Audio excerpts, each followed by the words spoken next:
At a frankly sickening rate. Everything from Barbara Streisand to obscure Canadian comic heroes to fucking Taylor Swift's cat gets a shout out. Here's the best 69 we spotted, and that's a completely arbitrary number that we didn't struggle to make work for the benefit of a headline whatsoever. First off, the numerous digs at other X-Men and Marvel movies. The film opens with Deadpool saying F Wolverine for daring to be another R-rated superhero movie and for killing off the main hero. He also plays the little mechanical toy which depicts a dead Logan and plays I'm All Out of Love by Air Supply. We get a nice shot of Wade racing through Xavier's mansion in Charles' own wheelchair. At the same time, we learn that Charles Xavier is a fan of both Abraham Lincoln and Barack Obama. We actually get a tiny glimpse of the current movie iterations of Xavier, Quicksilver, and Beast, who quietly closes the door before Deadpool sees them. We also later see Deadpool caught wearing and subsequently breaking Cerebro. In the film, Russell's been living in / tortured at the Essex House for Mutant Rehabilitation. This is a reference to Nathaniel Essex, aka Mr. Sinister, an incredibly powerful naughty mutant who's been hinted at before in the X-Men Apocalypse post-credit scene. Hopefully this is setting up Sinister to be the big bad in future X-Men movies. The best part of the X-Men movies though comes in the mid-credit scene where Deadpool goes back in time to actually shoot dead the much despised Wade Wilson from X-Men Origins Wolverine. We also get a sweet little nod to one of the only good scenes from that Wolverine movie when we see Deadpool slicing up some bullets just like he did in the films. There's also a lovely mid-credit scene where Deadpool kills Ryan Reynolds himself for agreeing to do the movie Green Lantern. As well as the other X-Men movies, Deadpool pokes fun at a good few of the Marvel films, whether it's calling Domino Black Widow, telling Josh Brolin, who plays Thanos in that universe, to zip it Thanos, or even at one point after he loses his powers saying, give me a bow and arrow and I'm basically Hawkeye, in reference to the fact that the Marvel Cinematic Universe's Hawkeye is almost universally considered to be a bit rubbish.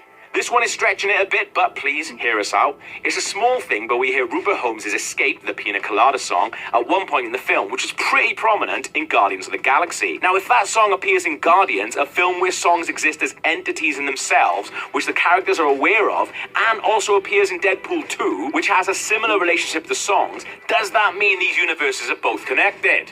Probably not, but it's still fun, isn't it? Our favourite Marvel bit, though, is when Deadpool uses the same lines we've seen in Thor Ragnarok and Avengers Age of Ultron that's used to calm the Hulk down. Sun's getting real low and all that. In Deadpool 2, though, he's using them to calm down Juggernaut, and that absolutely does not work. We saw some of this in the Deadpool 2 trailer about the darkness of the DC Universe, and it doesn't stop there. When Ness asks Deadpool where he's been, he says he was fighting with a cape badass until they both realised their mams were both called Martha, like in Batman v Superman. Later, when Cable asks who he is, Deadpool says, I'm Batman. And I know Batman does say that a lot, but here in Deadpool 2, it looks just like the bit in the 1989 Batman. Deadpool 2 is so self-aware that we even see it referred to Deadpool 1 a few times, namely how it's just below The Passion of the Christ domestically as the highest grossing R-rated film of all time. Or even giving a little shout out to the first film's joke about the cure for blindness being next to a load of cocaine. In Deadpool 2, we see that cure, it's more cocaine, and see him hoof the lot of it before going on a killing spree. And it's not just superhero movies that get a rinsing either. No film is safe. In the opening James Bond style credits, multiple James Bond films get a shout out, as well as Flashdance for some reason. In the weird credits that accompany that scene, director David Leitch is credited as one of the guys that killed the dog in John Wick, a film which Leitch co-directed.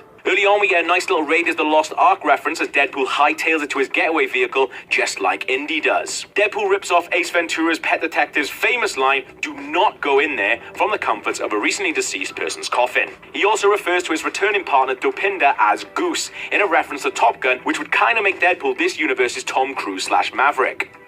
That's not the only Tom Cruise movie that gets a nod though, because Interview with the Vampire gets several shout-outs in the film, which essentially and purposefully rips off the entire Kirsten Dunst storyline. And speaking of Interview with the Vampire, one of the other stars of that film, Brad Pitt, makes a split-second cameo as the Vanisher just before he dies. At one point, Ness and Wade retire to watch some porn, only their version of porn is the Barbra Streisand movie Yentl. Deadpool also makes numerous detailed references to the fact that the film's famous song, Papa Can You Hear Me, has definitely been ripped off by Frozen's Do You Want to Build a Snowman, which he returns to as one of his final sentences on his deathbed. And if you fancy going a little bit deeper down Streisand's hole, the fella playing Cable, Josh Brolin, is actually Streisand's stepson. Good for them. Also in the film, Deadpool recounts a naughtier version of Star Wars and Empire Strikes Back, which frankly, we would like to see. Something we definitely didn't want to see, though, was an extended homage to the interrogation scene from Basic Instinct, which we get a load of when Deadpool has his baby legs, a situation which is also referred to as him going full Winnie the Pooh. Colossus rips off a line from RoboCop at one point, "Come quietly or there will be trouble," but this is Deadpool's world where everyone has seen everything. So Russell and Deadpool absolutely call him up for stealing from RoboCop. When Deadpool finds out the Cable is from the future, he asks him, "What Sharknado are we on?" Currently, we're on 6 Sharknados, which by our count is 6 films too many. In the Cable flashback scenes, we heard the song Tomorrow from Annie playing. Unfortunately, it's not the version we heard Ryan Reynolds singing on Korean TV whilst promoting the movie. In the mid-credit sequence, Deadpool calls Negasonic teenage what's-her-name 11, a reference to Millie Bobby Brown's character in Stranger Things. Russell's prison number is 24601, which is the number assigned to Jean Valjean in Les Miserables, the character played by Hugh Jackman in the recent movie adaptation. And our favourite little movie nod comes in the form of a badass slow-motion one-handed reload of Cable's gun in the prison scene. This has got to be a reference to another time-traveling cybernetic assassin. Surely. We get another little nod to the Terminator 2 when Cable shows up from the future and robs some rednecks. Okay, that's films and 1 TV reference. Let's get stuck into the comic stuff. At one point, Deadpool makes reference to a comic book artist who famously has trouble drawing feet. The prison that Deadpool and Russell find themselves in, the Icebox, is a little nod to the Canadian superhuman prison in Maverick issue number 8. Now, usually we'd feel like this was reaching a bit, but given Ryan Reynolds' love for all things Canadian, we think this is definitely on purpose. Same goes for that Say Anything Colossus scene we saw in the trailer. Zoom in on top of the cab and we see an advert for Alpha Flight, which is a reference to a team of Canadian superheroes. We also see similar looking inhibitor collars on the inmates of the aforementioned prison, which are frequently featured in the comics and more recently in the Gifted TV show. Deadpool rides a scooter into the prison transport assault scene, which is pulled right from the comics. The Juggernaut has a big presence in the movie, and when he's introduced, Deadpool quotes his favourite Juggernaut comic issues. Thor number 411, which sees Juggernaut transported from England by Loki to go on a rampage in New York, and X-Men Unlimited issue number 12, where Juggernaut is a prisoner of the Cyttorak. Also in a conversation with Russell, Juggernaut refers to his annoying stepbrother who's in a wheelchair. In the comics, Juggernaut, aka Kane Marco, and Charles Xavier are stepbrothers, so hopefully this is setting them up for a future showdown. In the comics, one of Juggernaut's known accomplices is Black Tom Cassidy, who plays a significant part in the prison sequences. At the end, when Russell is going nuts inside the Essex Institute, we see loads of posters that say M-Day is near. In the comics, M-Day refers to a storyline in which Scarlet Witch altered reality in an attempt to rid the world of the mutant gene. This all happens after the events of another storyline, the House of M, which we get another link to in Deadpool 2 when Cable reveals his daughter in the film's name is Hope, who in the comics was the first mutant to be born after the events of a House of M, though Cable wasn't her father. We also get to meet the X-Force characters that have been revealed or hinted at in the trailers, but our favourite little nod to the comics X-Force people comes in the form of Shatterstar, who mentions he's from the planet Mojo World, a planet based around a media network that forces people to fight each other for the amusement of the viewers and the planet's ruler, Mojo.